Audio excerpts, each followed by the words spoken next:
Oh, are we live yet? I think we are. Hi, everybody. Oh, I lost my lip liner. It's a big problem. Sao quý vị khỏe không? Hi, everybody. Little dance pop, Okay, let's get it going. As you know, I've been sick. It's my own fault that I'm not completely better. I know that. But I'm really happy to be with you today. Good morning, Vietnam. If you're watching from the United States, let me see a 1, 2 for Vietnam. Có ai đang coi từ Canada không? 3 for Canada. This is a little dance pop music. Let me see some numbers.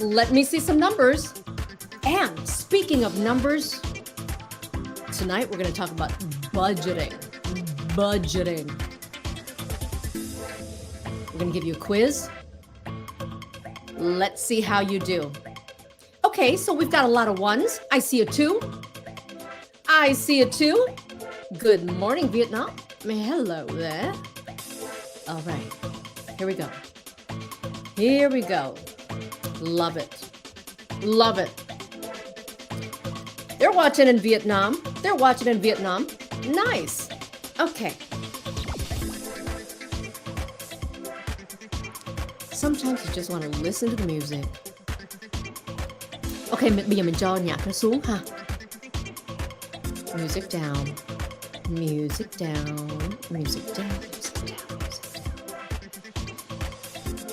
Thôi tắt luôn cho rồi.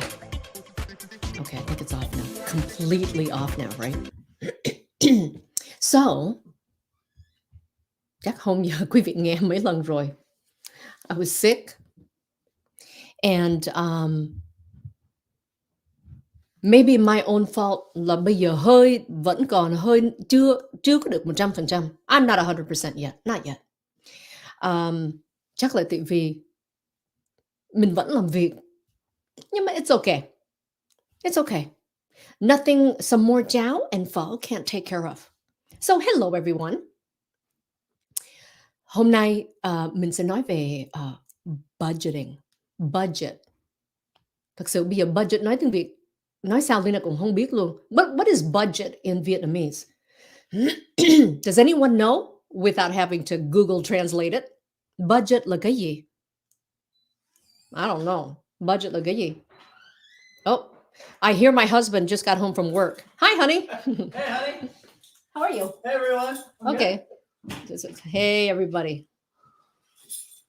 Hey, everybody. Can I have a smooch? Okay. All right. Okay, bye. All right. Okay. Let me get some work done, honey. Rồi. Hello, Đức. Hi, everybody. Okay. Bệnh. Okay. Mình bệnh. Ngân sách hả? Okay. Oh, okay. I trust Jen Lee. Cô bé Leyna. Okay, Leyna quen cổ 15 năm rồi đó. And when I was looking for someone để làm việc chung đó, I need someone I can depend on. Quý vị biết không? Trong đời có rất là ít người mà mình biết là nếu mà mình nhờ cái chuyện gì đó là mình nhờ xong là mình bỏ ngoài I don't know, ngoài tai hay là ngoài cái động. I don't think about it anymore. Thường mà Leyna mà cần nhờ ai cái gì đó, hoặc là mình có cái chuyện gì đó cần người khác làm, okay? Nhưng mà trong đầu mình cứ lo là họ có làm chưa, họ làm có đúng không, họ lo có kịp không. That's just natural.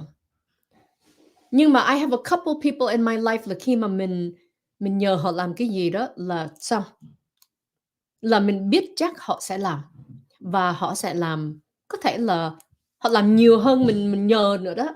And that is Jen Lee. And those are the kind of people that I want on my team. So now Jen Lee, he's on my team. So, ngân sách. Actually, I trust it. Oh, nhưng mà cũng có người khác nói nè. Okay, có anh Thanh nói là ngân sách. Okay, So that's how you say it in Vietnamese. So budgeting is so simple, yet so many people don't do it correctly. They don't think about it. And I know that because khi mà Lina nói chuyện với khách hàng đó, and I ask them about how much money they make, what their expenses are, how much can they save, how much are they saving a month, không biết gì hết trơn á. And so I go through it. Rồi mình tính là everything luôn. Mà quý vị biết không, I'm rất là kỹ. And I love to tính cho nó xác luôn đó. So if I say cái tiền ga một tháng chị trả bao nhiêu? And người khách nói là cái đó mấy chục thôi chứ không bao nhiêu hết trơn á em. I said no chị. Bao nhiêu? And she say mấy chục à? And I say mấy chục là mấy chục vậy chị? I want to know as much as possible. Mình mà kỹ chừng nào, mình lo cho nó sát chừng nào is better for you. Ngoài ra nếu mà if you have so much money and you really don't care, that's a different story, right? Nhưng mà most of the people I talk to, they care. Thì nếu mà mình care, and especially if you care about your future, you need to learn how to budget. You need to know what it means, what you're looking for, okay? How to set it up. Rồi. So, một là quý vị lấy ra viết, okay? Lấy ra tờ giấy, right? And then and something to write with, or you can use your phone. You can write down your answers on your phone. I want to know. Actually, I don't want to. I want you to know how well you do. And I want you to be honest. Okay? So, đáng ra là hôm nay Lina làm hai cái quiz. I wanted to do two quizzes. One on budgeting and one on credit. I want to see how much you really know about credit. Nhưng mà I was so busy. Làm slide đến khi đó là 5:38. Làm không hết cái phần kia thôi bỏ luôn. Bỏ luôn lên song phấn một chút. So that's why we're only going to do budgeting tonight. Okay, here we go. Rồi, let's take the budgeting quiz. I want to see how well you do. Please don't cheat. Please don't cheat. You know why? When you cheat, you're only cheating yourself. When you cheat, you're only cheating yourself. And that's in most things in life, yeah? Okay. The budgeting quiz. Question number 1. What are the main benefits of having a working budget? Is it A, gives you control over your money? B, saving time? C, focusing on your financial goals? Or D, all of the above? What is the answer? What is the answer? Okay, here's the correct answer. Bây giờ mình viết xuống nha. No cheating. We need to know how you do. It's all of the above. Absolutely. That's right, Keith. Hey, Keith. Keith Stamper's in the house. Keith is another person who just joined my team. He's from the Bay Area. This is great. And he got it right. Thank you, Keith. Rồi, question number 2. The first step to create your budget is A, calculate your income. B, determining your needs and wants. Needs and wants. C, setting up goals. Or D, all of the above. The first step to create your budget is calculate your income, determine your needs and wants, setting up goals, or all of the above. I am going to guess that no one gets this right. I'm going to guess that no one gets this right. Okay. Here's the thing. I've already done a lesson. I already talked about this. I've already talked about this. Way in the beginning, I talked about this. If you think calculate your income is the answer, you are wrong. I see that answer. And I also see a lot of D's, all of the above. Do you know why it can't be D? It can't be D because it's the first step. How can you do everything in one step? You can't. So it is not D. So we know it's not A and it's not D. So is it determine your needs and wants, or is it setting up goals? Thank you very much, Terry. Thank you very much, Terry. Terry. The answer is setting up goals. Setting up goals. Very, very important. Step one is important. Step one, most people skip. And if you know anything about success, you mess up the first step, you're done starting to fail right there. Hello. Okay. Very good. It's not a trick question, Johnny. Not a trick question. Not a trick question.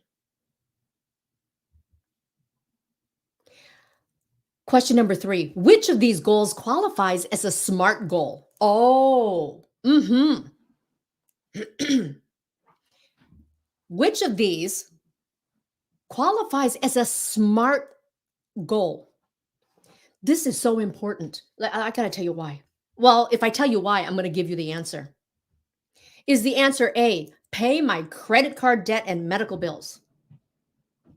Is it B, I will focus on keeping expenses low so I can pay $6,200 creded card debt in full and $400 of medical bills by the end of the year? Or C, pay debt?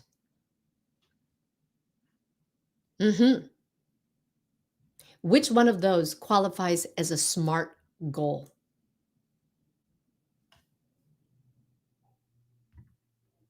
You're going to be mad at me. You're going to think it's a trick question. Oh, that's not fair. This is a very important question, and it's important for you to understand why the answer is what it is. Because most people think, oh, I'm going to pay off debt. I'm going to pay off debt. It's not C. It's not C. I hear a lot of people when they're talking about saving for retirement, you know what they do? Yeah, I'm going to pay my house off first. Or, oh, I'm going to pay my kids' education first. Those things are not bad. Of course, you have to do those things. But as a plan, a SMART plan, what people don't remember is when you are so focused on paying off your debt, who knows how long that will take, right? Could be years. Of course, it's going to be years. You forget that you're losing time. And time is very important when you're dealing with compounded interest, which is the smartest way to invest, by the way. Right? Right. Hi. Yeah. Okay. So the answer is B. That's a SMART plan. Let's read it again. I will focus on keeping expenses low so I can pay $6,200 credit card debt in full and then $400 of my medical bills by the end of the year. Okay, that's a SMART goal. I mean, look at everything that entails. Okay? All right. No more complaint. I don't want to hear any complaining. It's not a trick question. Okay, here we go. Which type of income should you use in your budget? Which type of income should you use in your budget? Gross or net? Gross or net?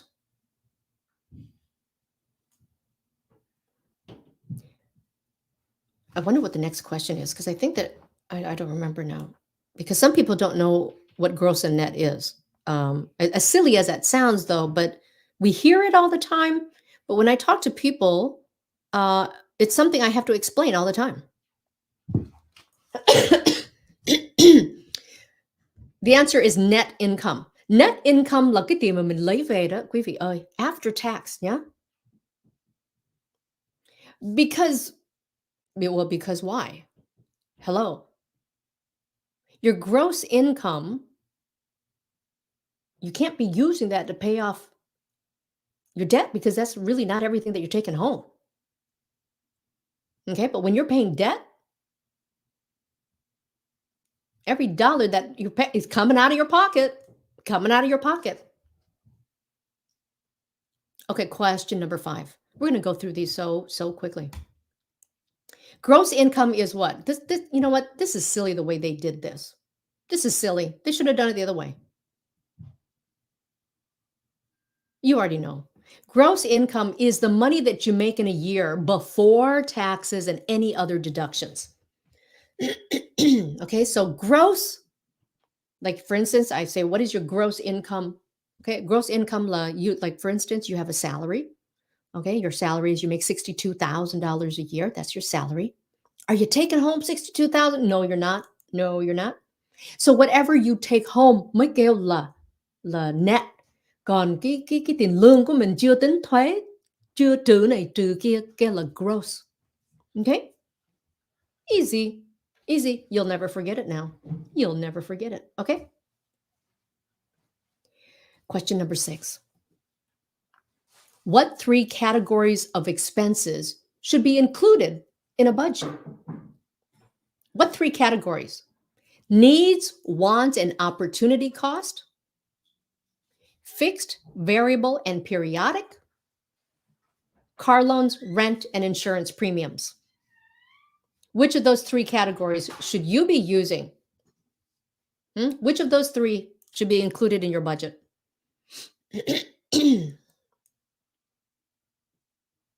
Which one is it? Because when you read it, like they all make sense, right? Which 3 categories of expenses should be included in a budget?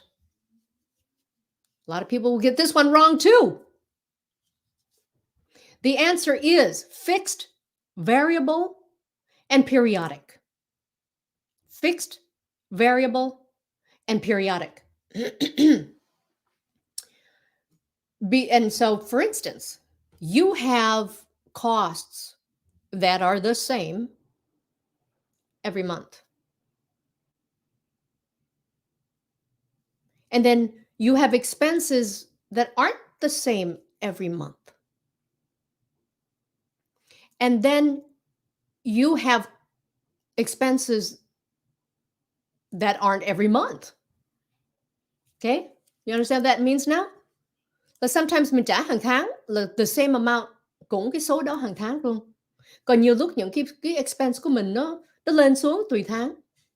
Rồi có những cái expense khác là không phải tháng nào cũng phải trả. Okay?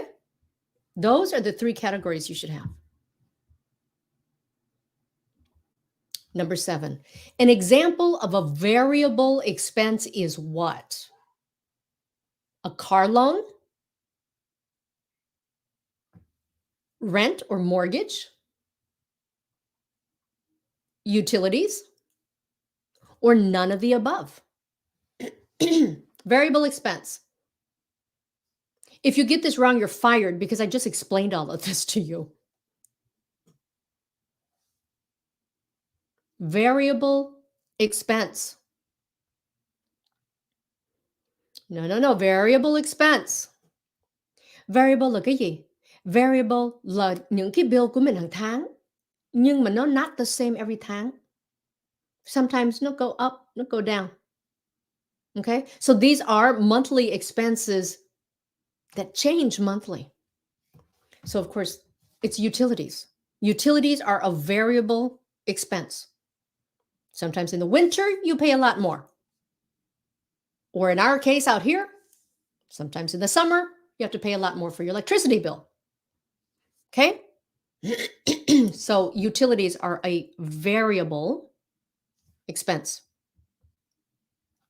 8. Impulse spending is directly linked to what? Impulse spending directly linked to A, delayed gratification, B, high stress levels, C, fun times. Impulse spending directly linked to what? A, B, or C? A, B, or C? The answer is B. High stress levels. Impulse spending directly linked to high stress levels. Okie dokie, that wasn't so hard. No, that wasn't hard. Basic needs are what? Food, shelter, water, things you need to survive, or should be a priority in your budget. Or D, all of the above. Basic needs. Food, shelter, water, things you need to survive, or things that should be a priority in your budget. Or D, all of the above.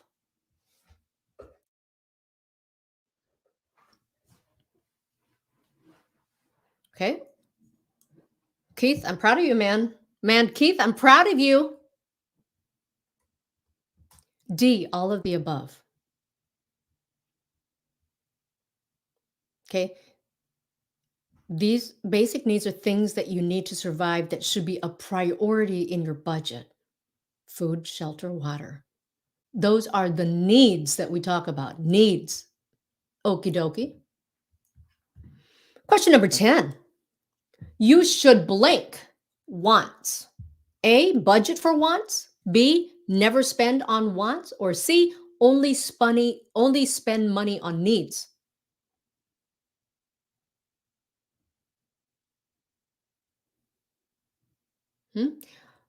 You should budget for wants. You should never spend money on wants. You should only spend money on needs. Very good. Very good. See, by the end of it, you guys got it. You guys got it. You guys got it. A, of course. Of course. You budget for it. 11. The risk associated with using online budgeting apps is what? Oh. Because now there's an app for everything, right? But what is the risk associated with using those online budgeting apps? A, you'll spend all your money before the end of the month. B, syncing your bank accounts with the app. C, there is no risk. Or D, none of the above. Which one is it? What is the risk associated with using those online budgeting apps? Very good. I'm so proud of you guys. You guys are doing very well. Very, very well. Yes, the risk is syncing your bank accounts with the app. Syncing your bank accounts with the app. Okay. Very, very good. Hi, Katie. So Katie just got back from work and she is on the East Coast, which means bây giờ bên đó là gần 9:30 rồi đó. She just got home and she jumped right on. Ladies and gentlemen, that is like my team member number 2. She was my second team member.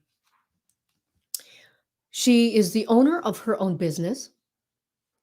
And we worked together on a plan for her family. Right. And we compared it to what she already had.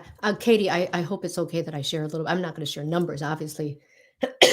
Nhưng mà I wanted to share with people like this.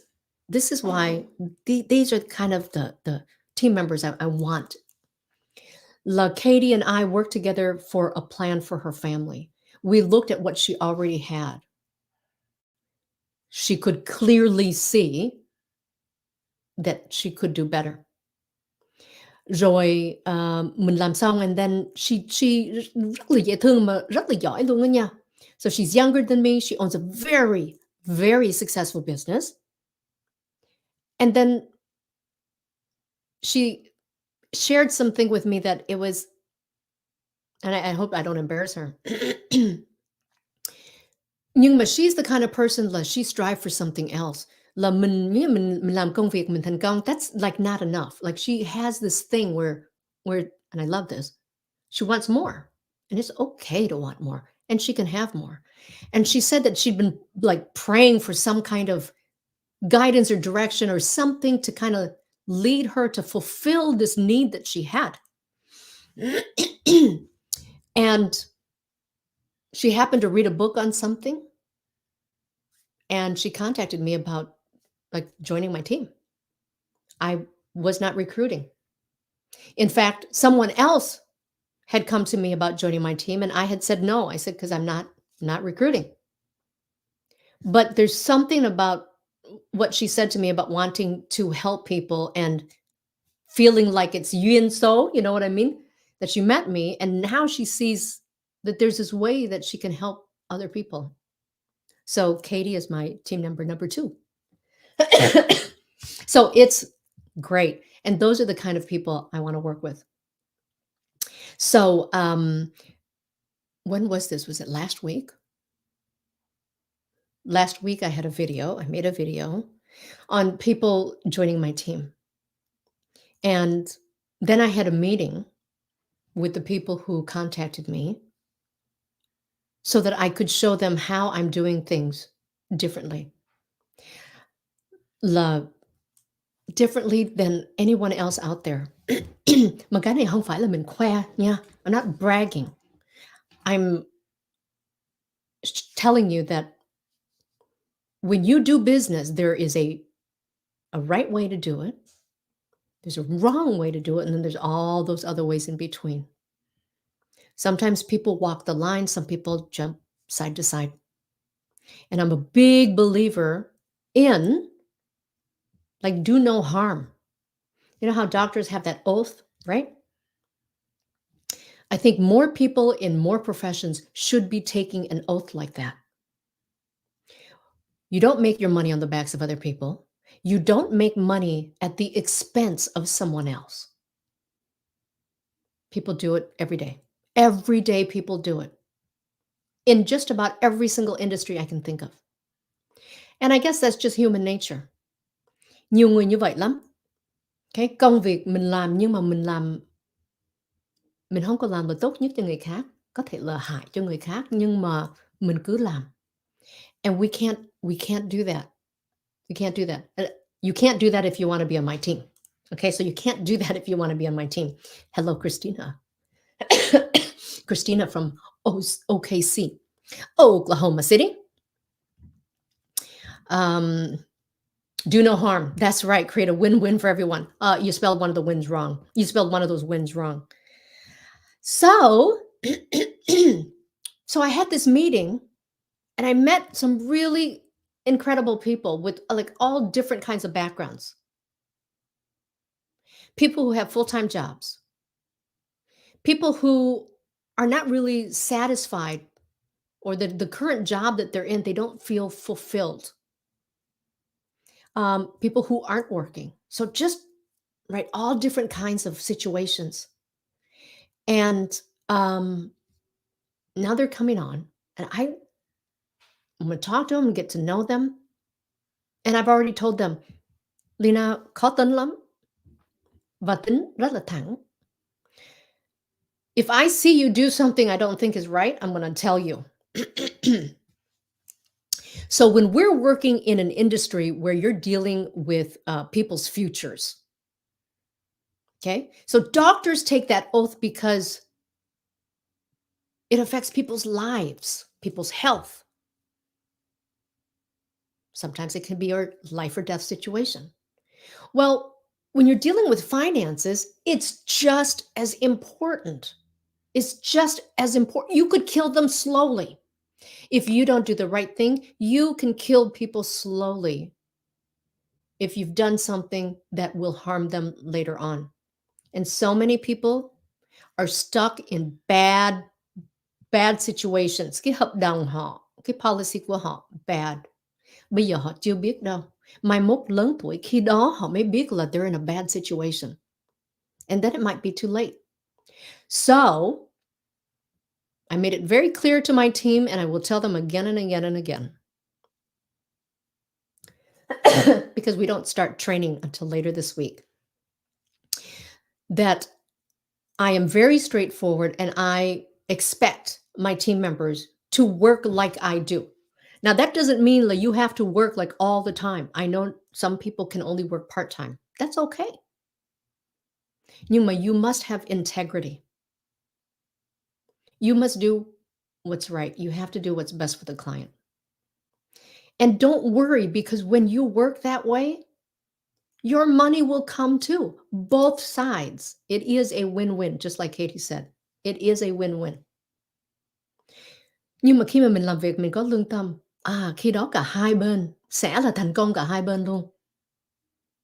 So that's why I'm building this team. I'm so excited about it.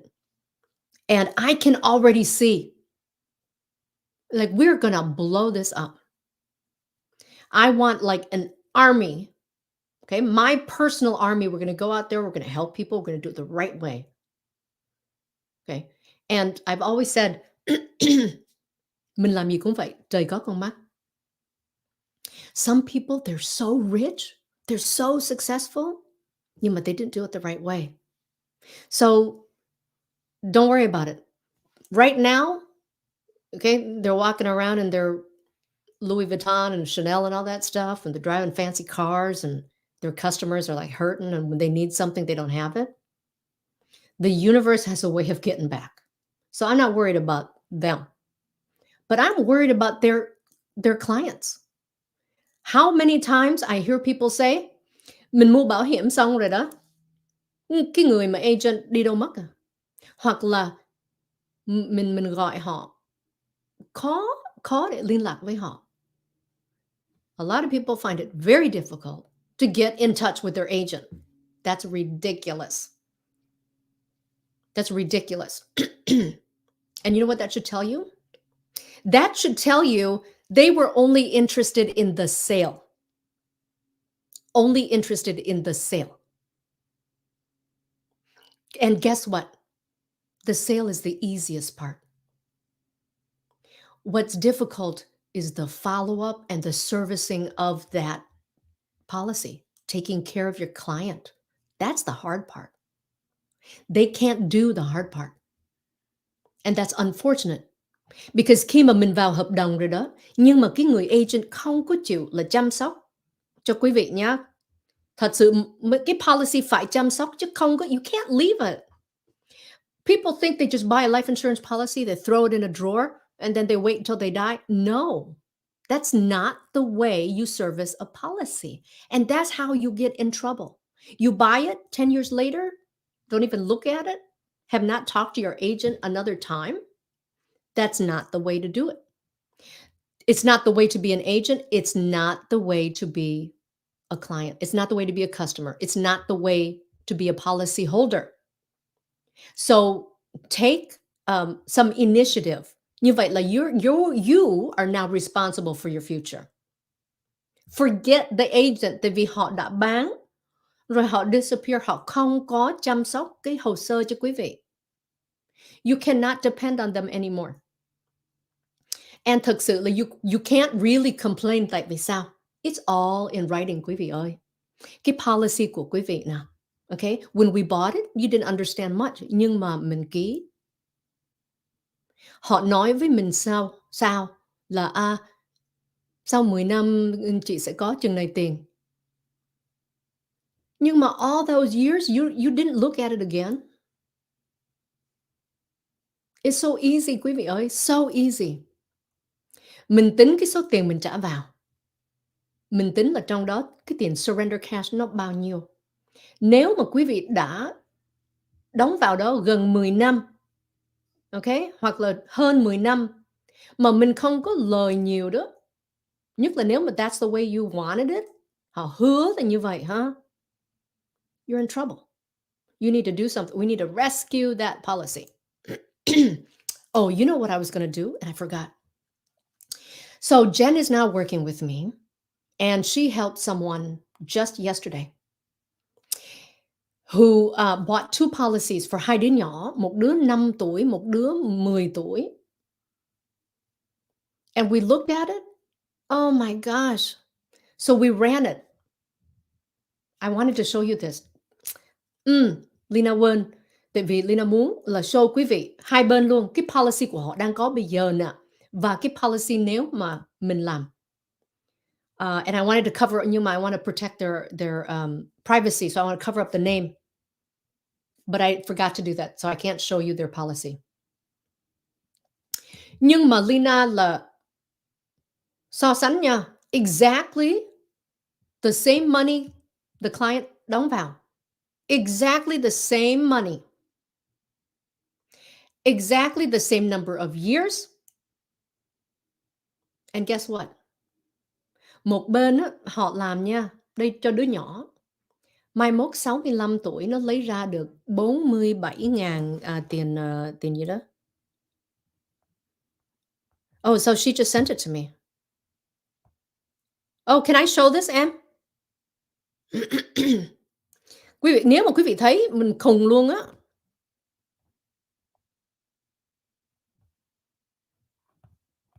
Okay, maybe that take too much time.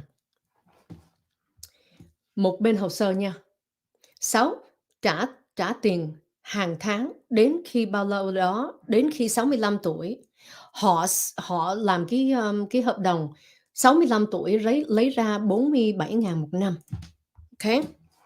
Rồi, khi đó Leyna làm nha. Leyna làm. Rồi cô Jen hồi nãy mà quý vị thấy á. I said, em, let's do this and see what happens. Quý vị biết sao không? Nếu mà mình làm cũng theo cái cách họ làm. Nhưng mà mình không có, mình làm cho nó lợi cho khách hàng á. Là cái tiền income nó thành là hình như 89.000, 87, 89.000 gì đó, chứ không phải 47.000 là một. Còn như nếu mà mình làm theo cái cách Leyna làm việc á, and that's how I train my people. Nếu mình làm theo cái cách how I would do it, same company quý vị ơi, guess what? Nó thành 100 mười mấy hoặc là 120 mấy ngàn đồng mỗi năm. So what happened? They give up so much money. Mình làm một cái tiền lương nó gấp 3 luôn. And that's tax-free cash. Okay? So when that happens, that I get so mad. Like right now, mình nói chuyện thôi mình thấy tức quá. Why? I'll tell you why. When they did it, they set it so that they would make more commission. So bây giờ đó, Jen sẽ là làm lại cho người khách đó. Và cái commission của Jen sẽ là ít, là tại vì hợp đồng của hai đứa con nít nha. Nhưng mà guess what? She's helping a family. She's helping a family. Rồi khi mà nói chuyện với gia đình đó, người mẹ nha. We showed them exactly the same company luôn quý vị ơi. Same insurance company. We were able to say, instead of paying till the child is 35, you can stop paying when the child is 20, well, the 20 hoặc 25 bây giờ quên rồi.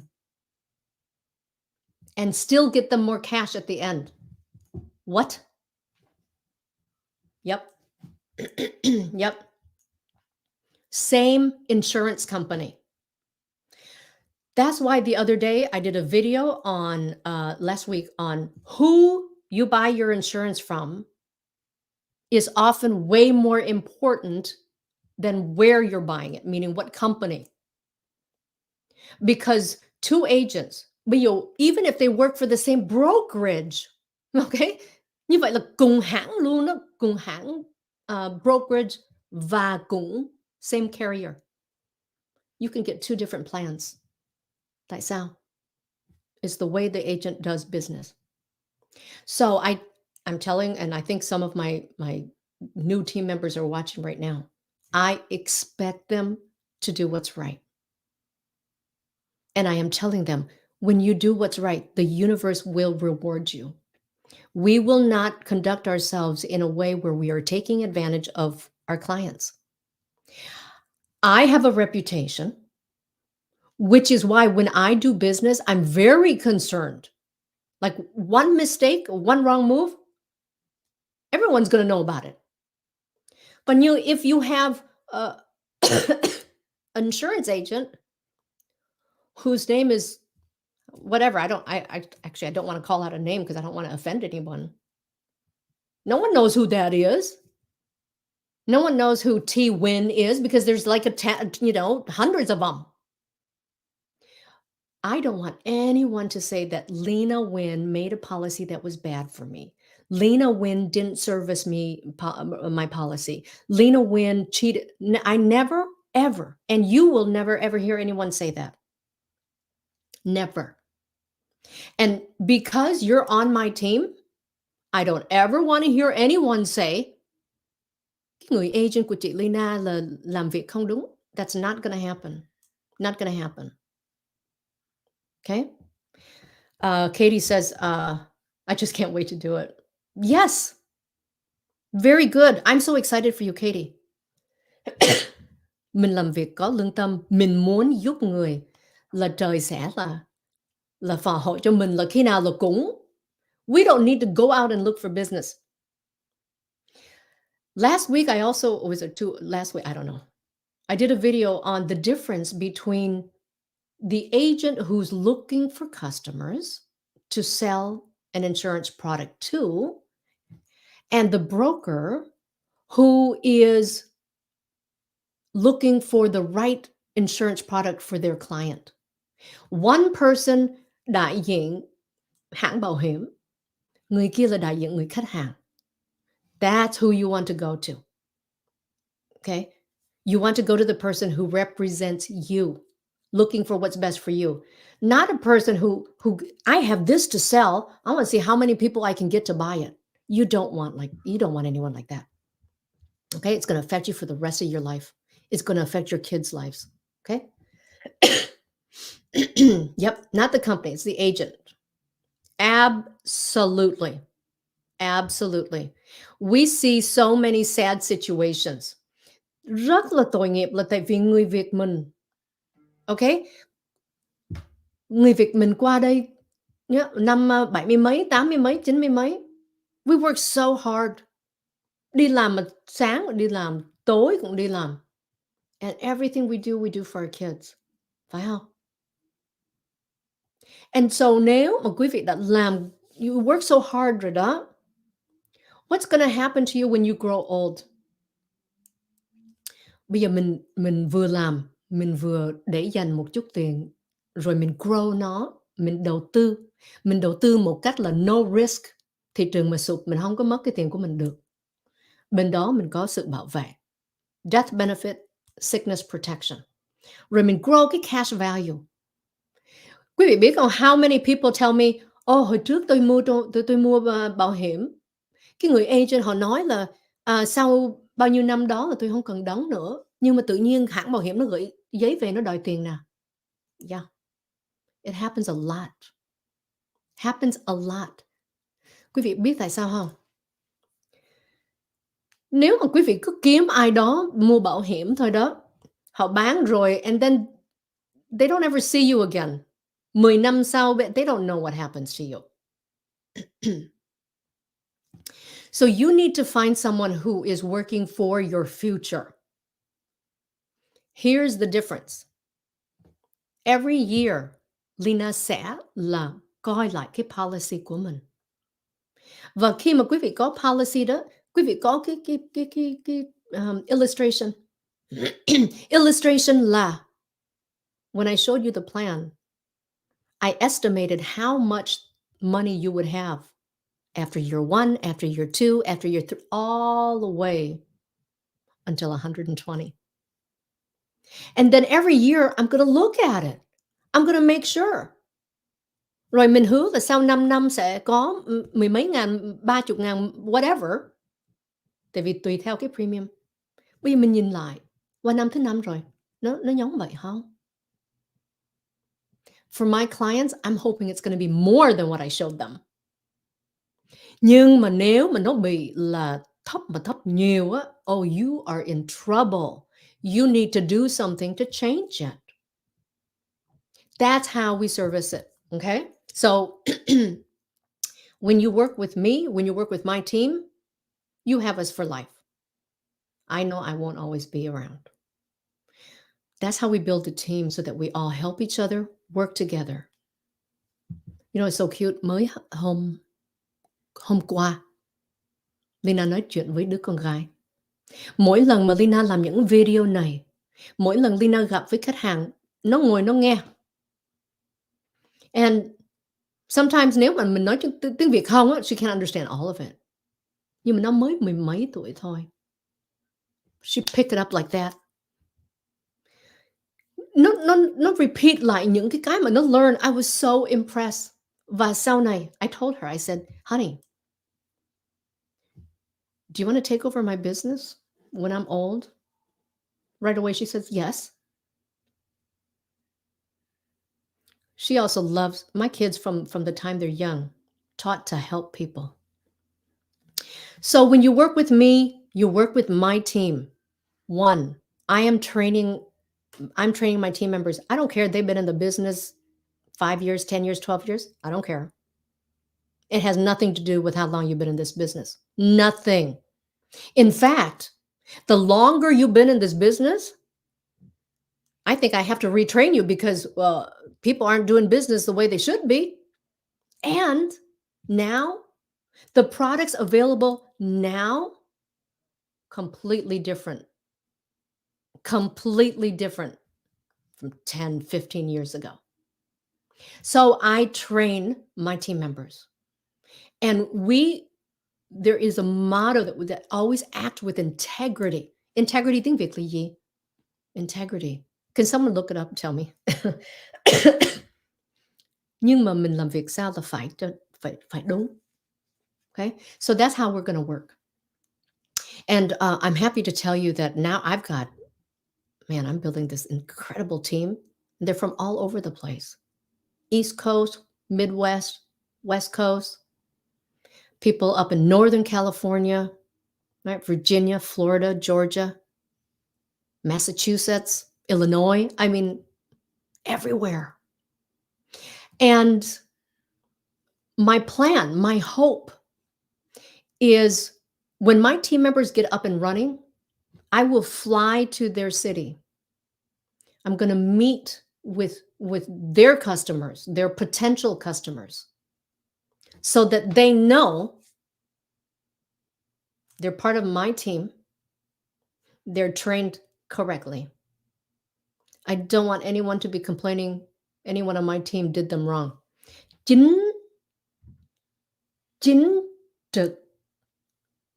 trực chưa bao giờ nghe luôn á.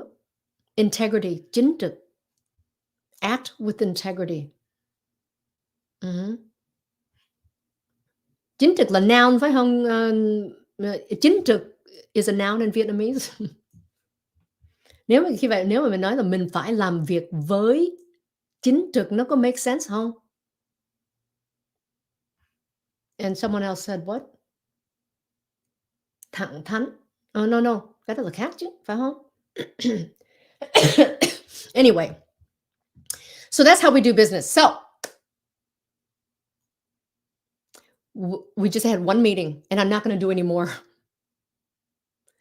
And I'll tell you why.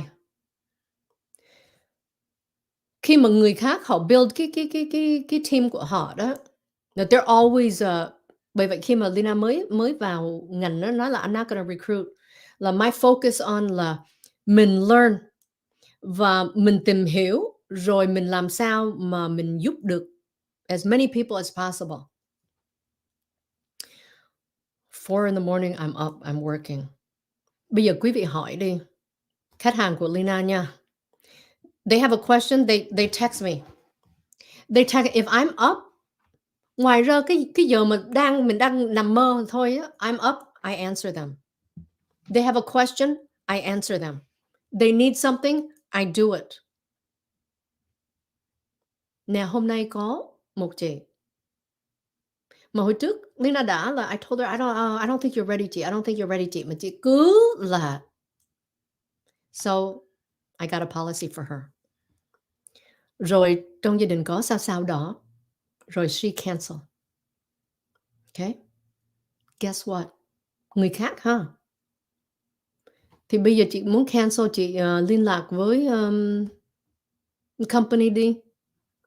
Nhiều lúc người Việt mình không có thời gian và không có nói tiếng Anh giỏi, nên rất là ngại. They don't like it when they have to deal with customer service. And then sometimes mình đợi lâu quá, mình cúp phone, mình cứ là and then mình bận rộn lâu, and then sometimes another month goes by, mình chưa có lo được cái chuyện cancellation. I took care of it for her immediately. And I talked to the company and I said bây giờ là nó mới có 2 tuần vào tháng 6.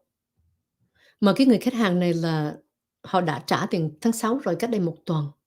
Bây giờ có cách nào mà mình refund cho họ không? And so I applied for the refund. And I'm waiting and I will check with them. They make sure là họ approve trả tiền lại cho khách hàng. Not most agents will not help them that much. Bên cạnh đó, mình đang có nhiều người khách hàng muốn là sign up. Nhưng mà đây là khách hàng có rồi, she wanna cancel. Leyna lo cho người này trước. Because that's the right way to do business. That's the right way to do business. Right? So that's the way we do it. So, I had one meeting. Thường người khác, họ đi recruit rất là khó khăn. Okay? Leyna không biết, tại vì Leyna không có phải là cái người mà thích là giống như là cái pyramid vậy đó. I don't work that way. So I had one meeting and we have so many people who want to join the team. Some people có bằng rồi. Some people chưa có bằng. Và thực sự cũng không biết một cái gì về life insurance. Nhưng họ có cái là họ muốn giúp người khác. Họ rất là thích là they want to do something to help someone else. And so I'm going to train both groups. Mà thực sự Leyna rất là busy, mình không có nhiều thời gian đâu nha. So that's why I'm not going to do any more meetings để là add to my team. Là bây giờ là I thực sự là I have a lot. Rồi bắt đầu cuối tuần này và bắt đầu tuần tới là right away we're gonna start training. Training là một group cho những người mà chưa có bằng. Okay? Và trong cái group đó, see we got two people, several people in the Bay Area, so now they connect. They có study partner. Và có một người bên Virginia. That's how you start building a team that's really a team. Còn như nếu mà mình làm việc chỗ đó, họ kêu là team. Nhưng mà sau lưng họ có vẻ như vậy. No, that's not a team. That's not a team quý vị ơi. Cái team là mình phải support each other. Mình thấy người khác cần cái gì đó, we help them. That's how you run a team and a successful team. Because when one person succeeds, we all succeed. We all benefit from that. And that's how I'm going to do it. So, if you are watching on here and one, you missed the meeting, hoặc là you saw the meeting nhưng mà you haven't gotten on the link to join the team yet. I know I said there was no deadline. I had no idea that we would get these many people. And so I can't like spend every day of the week training people. So it's best là mình cả hết mình bắt đầu một lần rồi mình all on the same page. Nó dễ hơn, right? That's why I'm only doing two the unlicensed people and licensed people. And that's already 2 out of 2 days out of the week rồi. And then phải lo cho khách hàng nữa. And then phải lo cho những người agent mà đã là online on board rồi đó. And I think it's going to be great. So nếu mà quý vị đã có hợp đồng, please, it doesn't hurt, mình nhìn lại đi. Okay? Mình nhìn lại đi. The other last week, I met a woman in the office, tới gặp luôn á. Cho đứa con trai thì we got him a great policy, a great program, a great plan that he is going to look over and he's probably going to take advantage of. Nhưng mà chị đã là có cái illustration rồi. Okay, người agent khác làm cho chị. And I looked at it and it looks good. I said, you should go for it. I didn't tell her, no chị, để em làm cho. Why? Because when you do that, you are the one who's working for yourself. Okay? I saw that she already had a good deal. Okay? She đã là good rating. So I said, you should do that. Because again, has to be in the client's best interest. So nếu mà quý vị cần Leyna coi lại hợp đồng của mình so sánh, coi là what's the best thing to do. Bây giờ nó ra sao, tình hình sao? Very easy. Quý vị đóng, mỗi năm đóng bao nhiêu năm rồi, cộng lại. Coi lại cái tiền surrender cash. Bên đó, trong đó bây giờ có bao nhiêu? Quý vị đang lỗ hay là sao? Hay là cash value cao? Nếu mà cash value cao là what? Trời sướng rồi. You're doing okay. Nhưng mà let us look at it. We'll tell you. We'll tell you if it's working or not.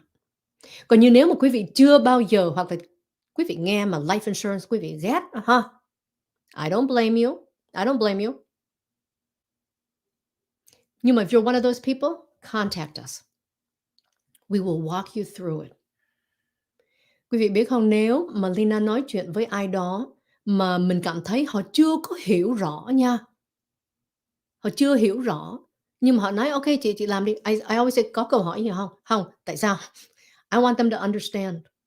Because I want to feel good. Mình viết cái policy cho ai, I want to feel good là they understand it. And if they don't understand 100%, that's okay, tại vì most people don't.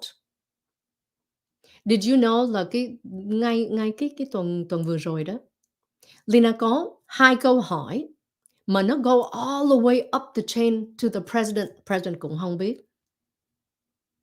Rồi mình go all the way up the chain to bên cái hãng bảo hiểm á. Okay? The guy on top, he không biết luôn. I love it when I do that. I have a question no one can answer. Họ phải đi là legal department. Họ phải research 2 ngày mới có answer. And I was able to help a client because of that answer. Is anyone wondering what kind of question mà không ai biết không? I thought it was easy, but I guess it's not. Và tùy hãng bảo hiểm nữa, và tùy tiểu bang nữa. So let me tell you about the situation. Leyna kêu cô bé này là tại vì she rất là trẻ. And I'm not gonna the personal information, nhưng mà I'm not naming her, so I'm not, I'm respecting her privacy. Nhưng mà it's important to know the situation, tại vì there could be other people out there with the same situation. Em này muốn mua bảo hiểm để mai mốt có gì xảy ra là đứa con và đứa con trong bụng sẽ take care. So she's pregnant. She wants to protect her family. She wants to protect her kids. Nhưng mà she lo là có thể vợ chồng không có last với nhau, và nếu mà mai mốt ly dị thì trong cái tiểu bang mà em này ở đó là nó kêu là community, nên hai người mà vợ chồng là có gì là khi mà ly dị là phải chia. Tài sản gì là phải chia hết á.